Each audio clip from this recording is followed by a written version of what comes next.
వెంకటేశ్వర స్వామి మొక్కుబడి చెల్లించుకునే భాగంగా ఈరోజు పాయకరపేట నియోజకవర్గంలో నా సోదరులందరితో పాటు ఈరోజు ఈ కార్యక్రమానికి రావడం జరిగింది. తిరుమల తిరుపతి దేవస్థానానికి రావడానికి మెట్ల మార్గాన రావడం జరిగింది. మెట్ల మార్గాన వస్తున్నప్పుడు కూడా ఎప్పుడు కూడా అంటే గోవింద నామస్మరణతో ఎప్పుడు కూడా ఉండే ఈ వెంకటేశ్వర స్వామి ఆలయం ఎప్పుడు కూడా పూజా కార్యక్రమాలతోని ఆధ్యాత్మిక చింతనతోనే ఎప్పుడు ఉండాలి తప్పించి రాజకీయంగా ఎప్పుడు కూడా దీన్ని కలంకితం చేయకూడదనే ఉద్దేశంతోనే నేను ఏ రోజు కూడా బయట రాజకీయాలు మాట్లాడను అని చెప్పి చాలా క్లియర్గా చెప్పాను. కొండ మీద రాజకీయాలు మాట్లాడనని కూడా చెప్పాను.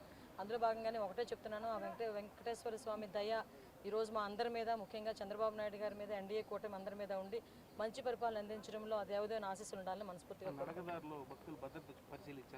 చూశానండి. యాక్చువల్గా నేను చూసినప్పుడు ఒక సైడ్ని యాక్చువల్గా వాళ్ళకి కొండవాలు ఉంది.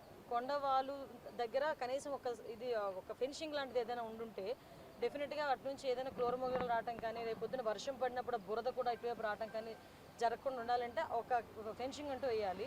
లాస్ట్ టైం నాకు తెలిసి చంద్రబాబు నాయుడు గారి గవర్నమెంట్లో 10 కోట్లు దానికి శాంక్షన్ అయింది. బట్ మొన్న గవర్నమెంట్ వచ్చిన తర్వాత అది కూడా ఎక్కడ కూడా వేసిన పరిస్థితి కనిపించలేదు. కాకపోతే నాకు దారిలో వచ్చేటప్పుడు కనిపించిన దుడ్డు కర్రలు కనిపించినాయి. ఏంటి కర్రలు అని అడిగాను అనమాట. ఇవేనండి పులులు కొట్టబోయే కర్రలు, వీటికి స్టిక్కర్లు అంటించి ఆ రోజు మా అందరికీ ఇచ్చారండి అని వచ్చేట దారిలోని నడకదారిలో ఉన్న భక్తులు కొంతమంది నాకు చూపించడం కూడా జరిగింది.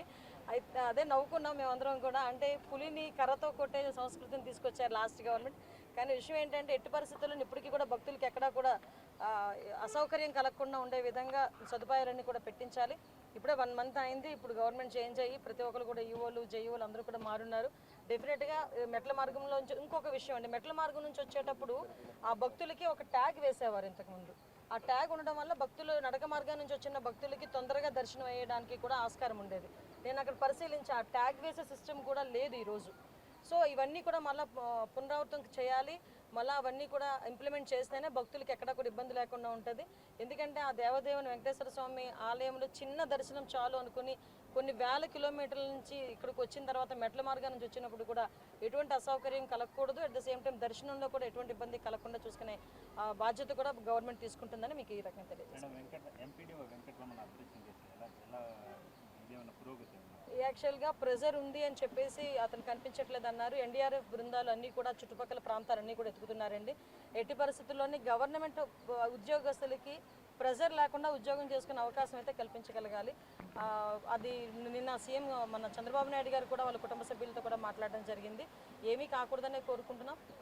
ఏవైనా ఆ కుటుంబానికి ప్రభుత్వం తరఫున సహాయ సహకారాలు అందిస్తాం. మేమందరం కూడా మొక్కుబడి తీర్చుకోవడానికి కొంతమంది లీడర్స్తో ఇక్కడికి రావడం జరిగింది. స్వామివారి దర్శనం చాలా బాగా జరిగింది. స్వామివారి ఆశీస్సులు ఎప్పుడూ కూడా మా అందరి మీద ఉంటాయి. ముఖ్యంగా చంద్రబాబు నాయుడు గారి మీద, ఎన్డీఏ కూటమి మీద, పవన్ కళ్యాణ్ గారి మీద ఎప్పుడు కూడా స్వామివారి ఆశీస్సులు మెండుగా ఉంటే ఈ రాష్ట్రం అభివృద్ధి పదంలో ముందుకు తీసుకెళ్తుందన్న నమ్మకం మాకుంది. ముఖ్యంగా ఇక్కడికి వచ్చిన తర్వాత భక్తులందరూ కూడా చాలా ప్రశాంతంగా ఉన్నారు, ఆనందంగా ఉన్నారు. వాళ్ళ మొహంలో నవ్వు కనిపిస్తుంది. చాలామంది భక్తులు అయితే నా దగ్గరకు వచ్చి నన్ను పట్టుకొని మాట్లాడుతున్నారు. అమ్మ, ఇంతకు ముందు మీద ఏర్పాట్లు చాలా బాగున్నాయి, నాణ్యత ఉంది, అన్నప్రసాదంలో కానీ ప్రసాదంలో కానీ అన్నింటిలోని లడ్డూలో కానీ అన్నింటిలోని కూడా నాణ్యత ఉంది, శుభ్రంగా ఉంది, మేము ప్రశాంతంగా వచ్చి ఆ దేవదేవుని దర్శనం చేసుకుని వెళ్తున్నామని చెప్పి చాలా బాగా మమ్మల్ని అందరినీ రిసీవ్ చేసుకోవడమే కాకుండా వాళ్ళు చెప్తా ఉంటే నిజంగా చాలా ఆనందం అనిపిస్తుంది.